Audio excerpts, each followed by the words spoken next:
Hello and welcome to the channel. If you haven't done so already, make sure to hit that like button and subscribe. I really appreciate it.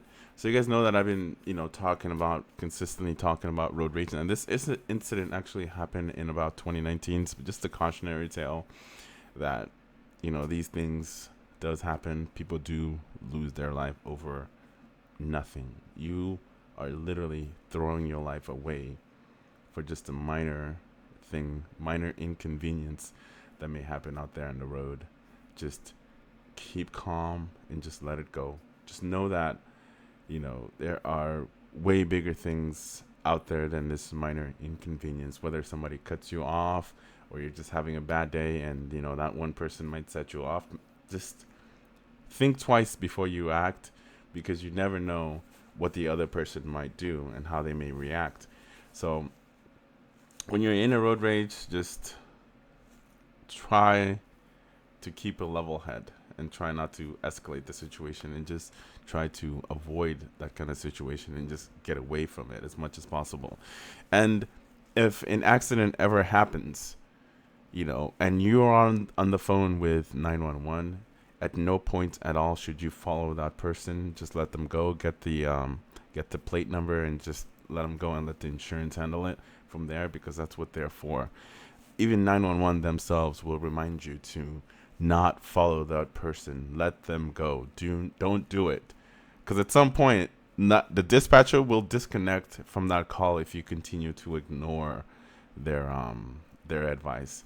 So let's go ahead and check out this video. Just a cautionary tale on what not to do in situations like this. So like this whole situation, I think took place. I think I've explained it in the early on in the video in the intro. It took place in 2019, and the trial has just concluded. And yeah, she's been sentenced. But let's get some context. A murder case almost 5 years in the making. Hannah Payne is accused of tracking down 62-year-old Kenneth Herring and shooting him after he allegedly left the scene of an accident. Atlanta News First reporter Chelsea Vinepour. She is live at 5 from the Clayton County Courthouse. And Chelsea, you've been sitting in on this trial all week long. Today, the jury heard some new evidence and saw some video evidence. What happened?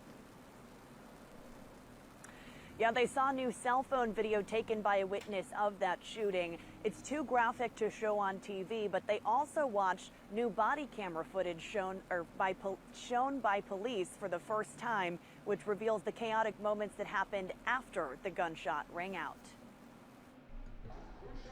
Body camera footage played in court Friday shows the moments that Clayton County Police responded to the 2019 shooting scene that killed 62-year-old Kenneth Herring. Hey, sir, stay with me, okay? Can you talk to me at all? Prosecutors say 25-year-old Hannah Payne pulled the trigger on purpose after following Herring from the scene of a hit-and-run, even though 911 dispatchers told her not to. Payne's attorney argues Herring could have inadvertently shot himself when the two got into a tussle. Looking at this picture, is there an injury in that picture? There's a small, I don't know what to call it. That's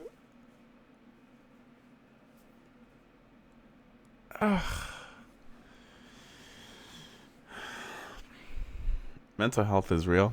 Certain people shouldn't own guns.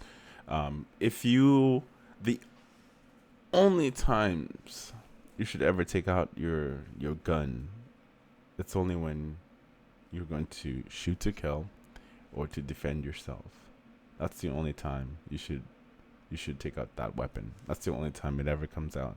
It should never come out in a dispute over an accident.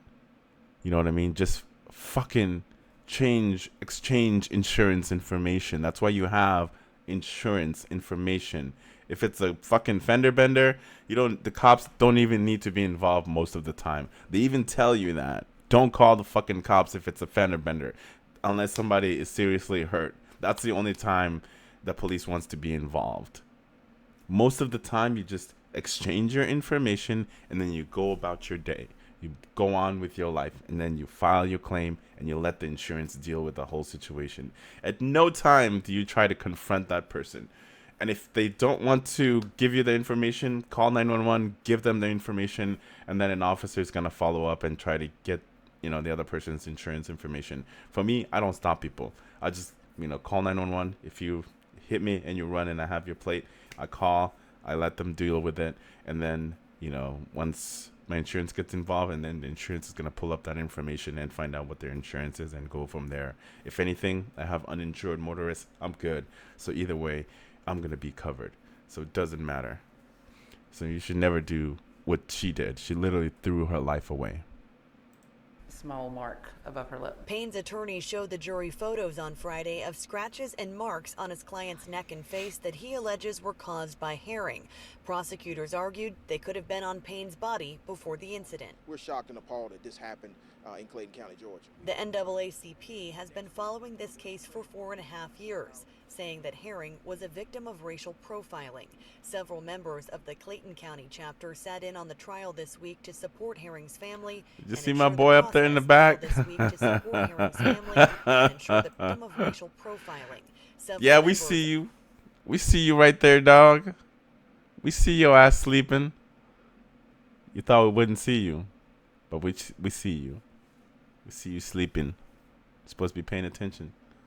Of the Clayton County chapter sat in on the trial this week Homie to is support passed out. Herring's family and ensure the process is fair and equitable. It's a sobering experience that the So, after obviously the trial, she did get, she was found guilty on a lot of charges, and she was sentenced to minimum of 43 years before she can get parole. By that time, she'll be in her late 60s. Her story serves as a sobering lesson to consider in that grave actions can often come with grave consequences. Completely agree. You should never take out your weapon at any time for any fucking issues unless you're there to defend yourself. If you ever feel like your life is being threatened. And, that's the only time the pew-pew needs to come out. Other than that, holster that motherfucker. That shit doesn't see the light of day. Unless it's, it's me or you. That's the only time that gun should be out. But anyway, you guys let me know what your thoughts are. I always say just when it comes to road rage, try to avoid, run, get away. I've had my run-in with road rage. But nowadays, I'm just like, whatever. I do understand. And I also give people grace when they cut me off. Or, I get it. Sometimes we're in a hurry. We're running late. Whether we're picking up our kids from school, whether we're going to work, whether we have emergencies going on, life happens. That's why you should always just give yourself a little bit more time before, whether you're taking your kids to school, going to work, doing all that stuff. Give yourself more time so you don't have to rush and cause, accidents or cut somebody off because you don't know what kind of day somebody's having.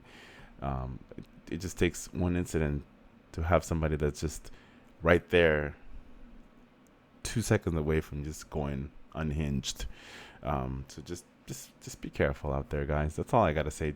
Just be careful. As always, make sure to like and subscribe if you guys enjoy the content.